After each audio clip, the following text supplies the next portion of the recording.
Dale, dale.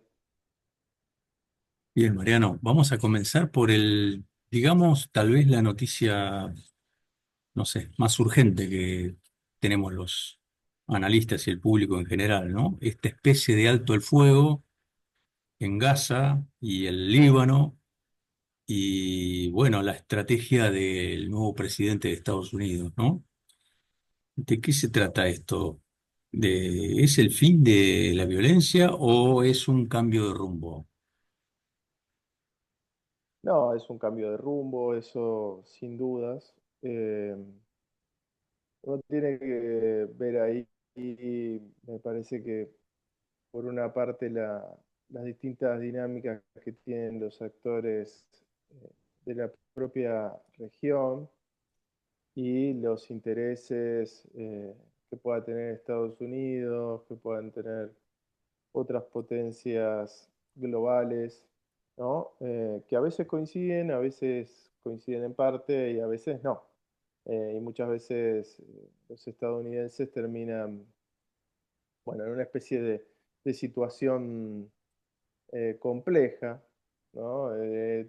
Como siempre apoyaban a tal sector, tienen que bancarlo en determinadas cuestiones y bueno, en algún momento empieza una encerrona de la cual terminan siendo presos de aliados que en principio son más débiles que ellos, pero bueno, tienen peso regional. Eso ha pasado en algunas ocasiones. En este caso, lo que ha ocurrido es que ha habido una fuerte presión de la comunidad internacional, eh, entendida de una manera muy amplia, por algún tipo de alto al fuego en la parte de Palestina que es Gaza, que no es toda Palestina, Gaza, eh, eh, ante ante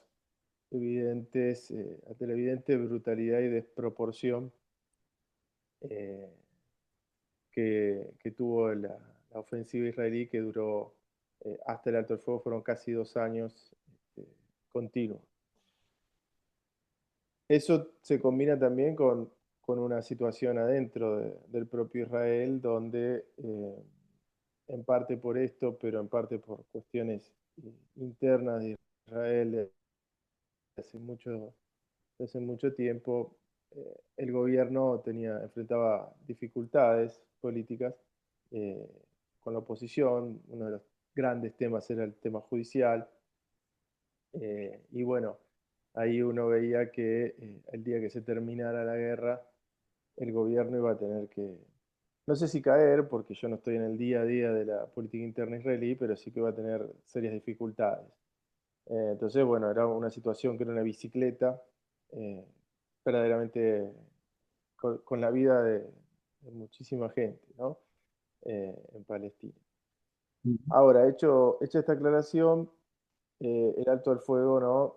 Es un intento de contención que es difícil también separarlo de la situación de cambio que hay en Siria, ¿sí? Es difícil separarlo de este, un intento de estabilización de nuevas fronteras y demás que se fueron estableciendo por la violencia en estos últimos años. Ahora, este nuevo presidente no parece muy comprometido con el alto del fuego. No es que no parece, lo dice. Eh, y incluso, bueno, hay que ver siempre lo que dice y lo que termina haciendo, pero parece estar dispuesto a hacer una gran conquista de la franja de Gaza en favor de Israel. ¿Sí? Hemos visto este video hecho por inteligencia artificial, donde tuvimos, como dicen algunos que hacen humor, ¿no? Vimos un Elon Musk más humano en ese video hecho por inteligencia artificial, comiendo hummus en la Riviera de Gaza, y a Netanyahu y a Donald Trump tomando daiquiri en una pileta. Bueno, eso parece ser, digamos, lo que piensa, al menos personalmente, Donald Trump. Vamos a ver si Estados Unidos termina de animarse a hacer una cosa así, de producir más que producir, concluir un proceso de colonización y limpieza étnica en lo que conocimos como Palestina, que bueno, cada vez queda más fragmentada y reducida el territorio palestino, ¿no? Bueno, la Incluso Liga Árabe no hemos parece visto que que ha dicho estuviera, que, bueno, perdón. la Liga, la Liga Árabe no parece que estuviera. No, digo, no, no está muy de acuerdo, ¿no? Porque tiene mucho miedo a la explosión demográfica, ¿no? No, no, claro, porque uno imagínese que Líbano es un país muy pequeño, ¿no? Por ejemplo, dicen, bueno, que vayan, los palestinos vayan a Líbano.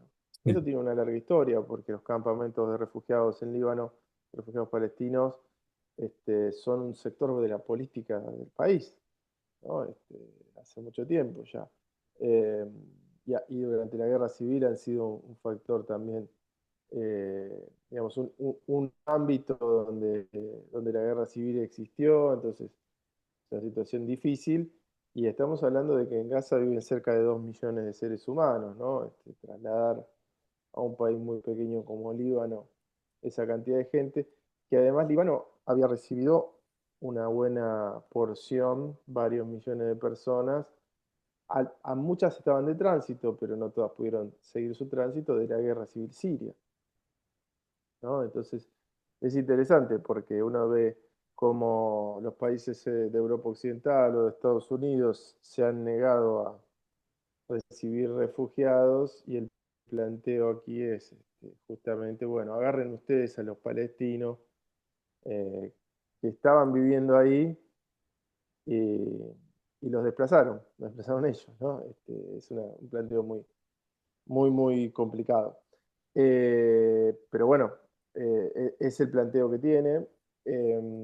Creo que si uno tuviese que hacer una mirada más general en este contexto, en estos últimos meses, que empalman un poco con la dinámica de los últimos años, en la macroregión de Medio Oriente, uno puede ver que han cobrado mucha fuerza los sectores más conservadores en general, ¿no?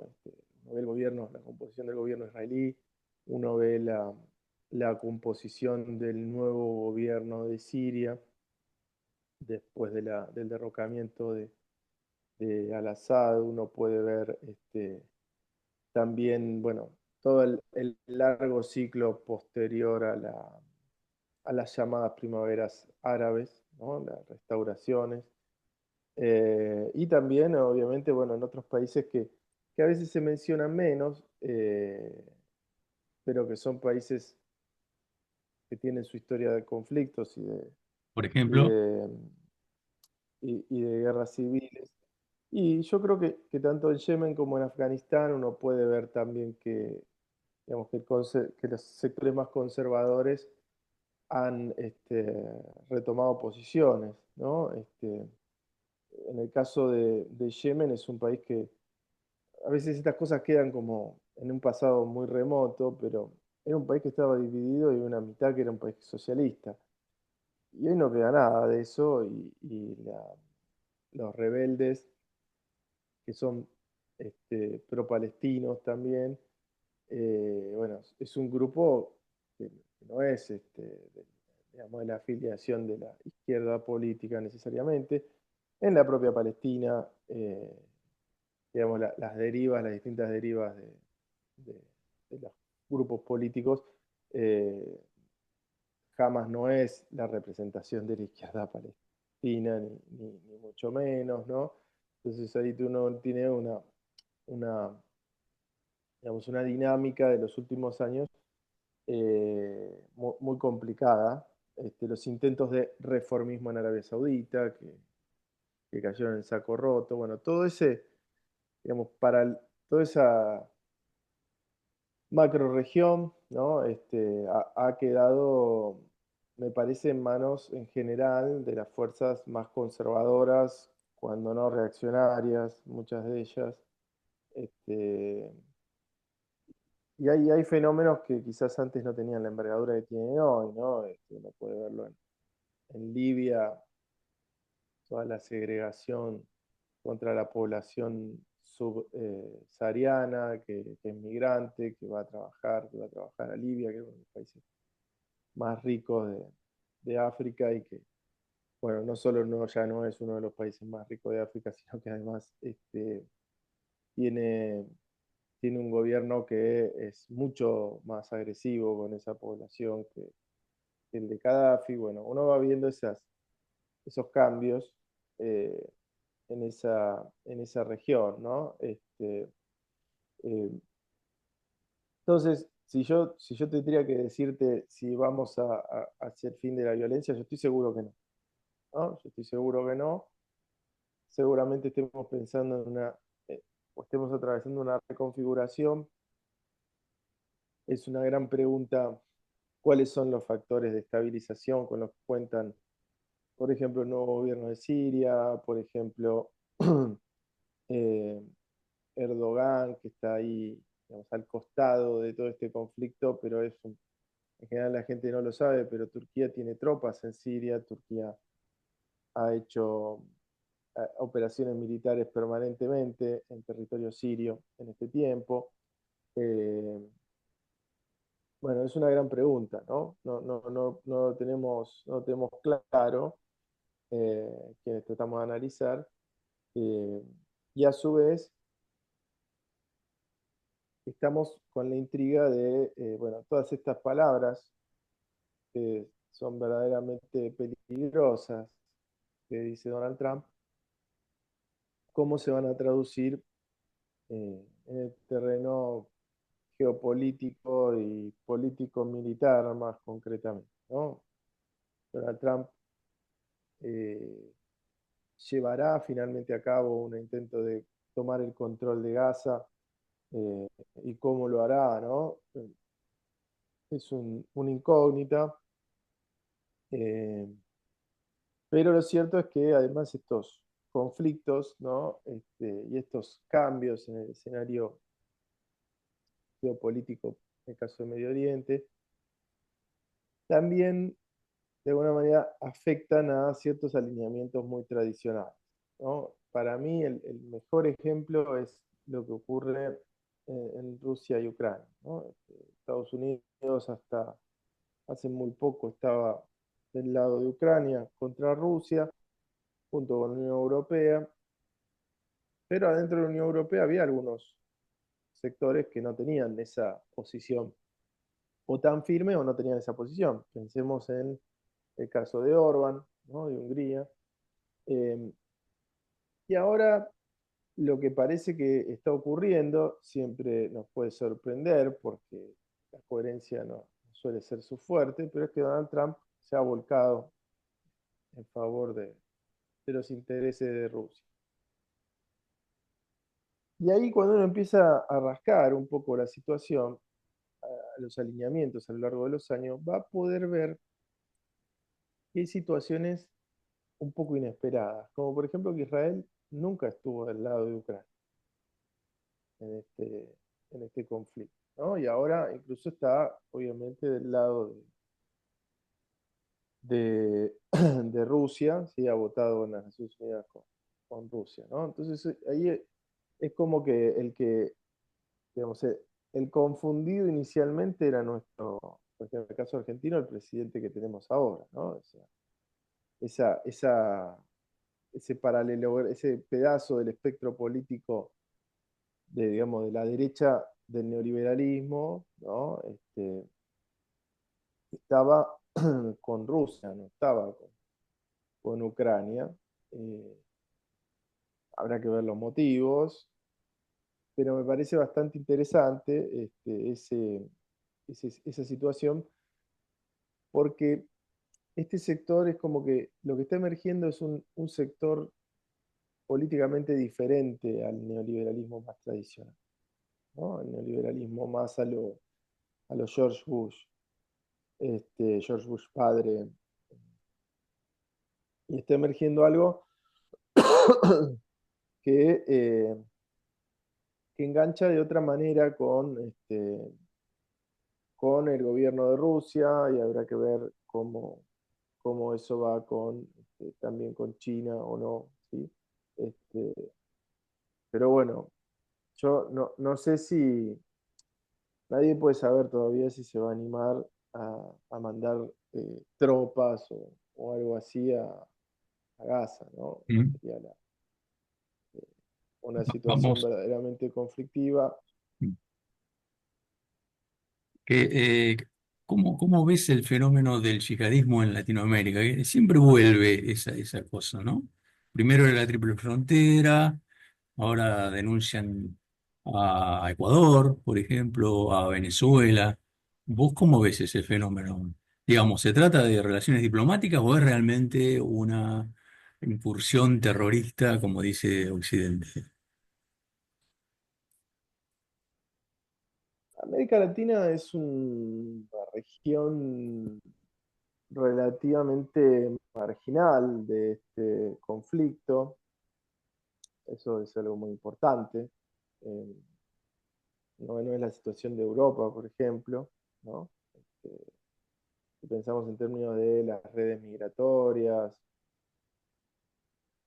y, y en el yihadismo, como siempre se habla de estas cuestiones, hay un poco, hay un poco de distintas fracciones que uno debería poder distinguir porque no todas coinciden, no todas tienen las mismas posiciones, ¿no? Yo creo que lo que Occidente en general ve como algo más peligroso potencialmente, y que tiene, tiene lógica que mire hacia ese lado, me parece que es una exageración lo que hace, tiene que ver con las fracciones que tienen mayor relación o mejor relación histórica con los intereses del gobierno iraní, ¿no? Me parece que esa es la cuestión. Eh, Siempre una cuestión muy compleja de discernir por varios motivos. Primero porque en realidad muchos de estos grupos a veces atraviesan etapas de una enorme cooperación con Irán y a veces tienen choques con Irán realmente, ¿no? Siempre que se habla, por ejemplo, en el caso de Hamas, que ha estado muy en el centro de la discusión internacional, que es considerado absolutamente pro-iraní, pero Hamas tuvo una etapa de enfrentamiento con Irán, no hace mucho tiempo. Eh, entonces, ahí me parece que ese es un sector, digamos, del yihadismo, que en América Latina en general, por ejemplo, en la Triple Frontera se hablaba bastante de Hezbollah, ¿no? Hezbollah del Líbano, que bueno, que además no todo el yihadismo más cercano a las posiciones de Irán tiene la misma envergadura, las mismas posiciones también políticas, porque en general, por ejemplo, Hezbollah es realmente una fuerza militar considerable en Líbano, ¿sí? Considerable, al punto tal, quizás esto quedó muy lejos en el tiempo, pero que Israel las veces que entró a Líbano no ha podido conseguir grandes cosas con Hezbollah, ¿no? No es Hamas, ¿sí? Hamas es mucho más débil militarmente que Hezbollah. Si alguien me pregunta a mí qué posibilidades hay de que Hamas tenga influencia en América Latina, yo creo que muy bajas, muy, muy bajas. Si alguien me pregunta respecto de Hezbollah, yo diría que son bajas también de influencia política, pero sí que tenga en ciertas, digamos, en ciertas comunidades muy, muy encapsuladas, ¿sí? Donde hay algún peso migratorio y demás, algún tipo de, no digo que simpatía, pero sí eh, antipatía por Israel, antipatía por los Estados Unidos, ¿sí? Eso puede pasar. Ahora, de ahí a toda una colaboración con esas redes, me parece verdaderamente muy difícil. Y lo otro que uno tiene que entender también es que la mayoría de nuestros países, pensemos fuera de las posibilidades de un país como por ejemplo Venezuela, que puede llegar a tener algún tipo de acuerdo político, ¿sí? Político instrumental, más que ideológico, con algunas de estas fuerzas. Pero pensemos también que nuestros países son países poco, en general, donde el Estado tiene poca eficacia de control de fronteras o de control policial en el caso de que alguien quisiera atacarlos. Ahora la pregunta es por qué quisieran atacarlos Claro. estos países. Son países marginales, ¿qué le sacarían a Estados Unidos o a Israel aquí? Bueno, en su momento en Buenos Aires hicieron dos ataques muy grandes, ¿sí? Pero no nos olvidemos que Argentina participaba de las operaciones militares en la macrorregión del Medio Oriente. Sí, Hoy nosotros, por suerte, no manda tropas a Argentina a ese conflicto. Y digo por todavía. suerte porque lo único que puede pasar es que muera gente, no creo que pase nada bueno con eso. Pero, digamos, es difícil pensar digamos, que tienen algo para ganar y además creo yo que en las condiciones actuales eh, estarían más concentradas esas fuerzas en sus propias, en su propio, en esa zona del mundo, ¿no? Porque Claro. los desafíos en este momento son todavía mayores. Ujú. Bien, Mariano, la última, porque me estoy quedando sin tiempo. ¿Vos avisorás un escenario global de guerra total, digamos, pero ya desde la cuestión multilateral? Mira, eso sería un enorme cambio de tendencia de lo que ha ocurrido en el mundo desde el 45 a nuestros días. Claro. Van a cumplir 80 años. Como todo, siempre hay factores que de evolucionar en ese sentido y no haber contratendencias, siempre uno puede pensar que eso podría pasar, pero es muy difícil realmente, es muy difícil que alguien pueda decir cuándo va a cambiar la tendencia y si va a cambiar para ese lado. Eh, a mí me parece que no en el sentido de una tolerancia, sino en el sentido de análisis, creo que tenemos que tener un tiempo prudencial de espera para comprender los movimientos del nuevo presidente estadounidense, que es el nuevo gran actor de de la geopolítica global. China sigue gobernada por Xi Jinping y por su partido digamos, la fracción de Xi Jinping está claro su orientación. Eh, Está claro que Rusia no va a cambiar, bueno, digo, parece claro, ¿no? Que Rusia va a seguir más o menos en la misma situación. La Unión Europea parece haber pasado el sofocón de las elecciones alemanas y parece continuar en esta posición. Me parece que nosotros estamos viendo mucho Medio Oriente, también hay que pensar en términos de Asia-Pacífico, de los cambios geopolíticos en Asia-Pacífico. Eh, Uno de los escenarios muy probables de conflicto venía siendo el de Taiwán. Yo creo que es un punto interesante. No necesariamente los detonantes sean en Asia-Pacífico, puede haber detonantes también en el centro de Asia, ¿sí? Que pueden marcar un poco la agenda por el tema de la ruta de la seda, por el tema del comercio internacional. Eh, Digo, es un escenario difícil de predecir. Sí creo que, sí, digo, desde el punto de vista de lo que dice, ¿no? Sí creo que Donald Trump tiene una especie de revancha en este intento que tuvo en su momento bueno, rediseñemos el mundo que diseñamos en el 45, ¿no? O sea, el cambio ese es muy importante. eh, y también hay algo que a veces parece soslayado en nuestra mirada sobre la geopolítica, que es el rol de la India y el conflicto entre la India y Pakistán, ¿no? Porque, bueno, uno piensa en términos muchas veces de Estados Unidos y China ahora, ¿no? Pensando en los dos grandes colosos de la economía global, pero no debemos olvidar que la India tiene el conflicto con estos dos vecinos, está todo digamos, el comercio en la gran masa euroasiática que pasa por esa zona, ¿no? Que son países India y Pakistán con armas nucleares. Eh, Están hace más de 50 años en un conflicto de baja intensidad permanente. Entonces uno podría pensar también, incluso en el caso de la India, es un país que ha cambiado de gobierno hace no tanto tiempo, es un cambio histórico, porque Modi eh, es un político nacionalista más conservador, ¿no?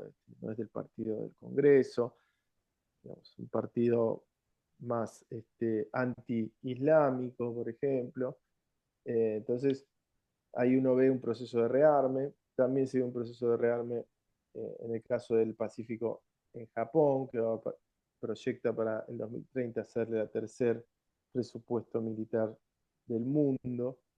Es decir, ahí uno puede ver que hay algunos actores y factores que no estaban, ¿no? Japón era un país desarmado, ¿no? Desde el 45 Japón era un país desarmado, la India nadie lo tenía en cuenta, pero la India tiene un conflicto con Pakistán y con China, uno no debe olvidarse esas cuestiones, eh, son colosos demográficos también, entonces ahí sí uno tiene que mirar un poco el mundo que viene, los conflictos que pueden venir, creo que ahí hay muchas posibilidades, además de la de Medio Oriente, ¿no? Además de la de Medio Oriente. Y en eso América Latina sigue siendo un lugar, en parte por suerte, por los costos humanos que significaría cualquier conflicto de esa escala, ¿no? Sigue siendo un lugar relativamente marginal y de relativo eh, escaso interés para las potencias, no en el sentido de que no lo ignoran, sino en el sentido de que más o menos todas las potencias consiguen más o menos lo que necesitan de América Latina. A alguna le gustaría un poquito más, un poquito menos, pero todo el que viene aquí a América Latina con alguna idea de hacer algún negocio, más o menos lo viene consiguiendo, ¿no? Más o menos lo viene consiguiendo.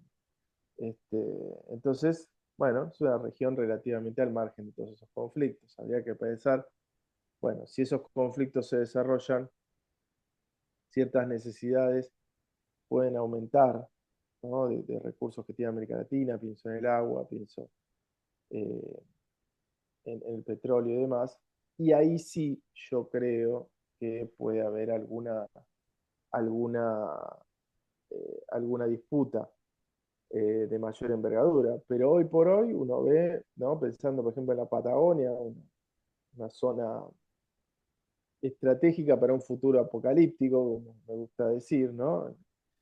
Uno tiene las inversiones tradicionales de Europa Occidental, de Estados Unidos, eh, y actualmente la colonización también de parte de capitales israelíes y de capitales cataríes, lo hemos visto, ¿no? Otro día vi un comentario que no sé qué empresario catarí había adquirido una porción de tierra que era más grande que la capital federal, ¿no? En la Patagonia. Y bueno, la Patagonia remota, llena de agua, llena de minerales, eh, al, a salvo relativamente del calentamiento global, ¿no? Pensemos un poco en esa zona como refugio. Es un... pero vuelvo a lo mismo. Por ahora todo el mundo, el que vino con una valija de dinero, se llevó algo sin grandes conflictos y eso es así. Bien, bien, Mariano, te agradezco mucho. Me estoy quedando sin tiempo y seguramente te voy a estar molestando Bueno, porque la realidad no, por geopolítica del favor. mundo nunca termina. Así que muchas gracias. No, para nada. Muchas gracias, che.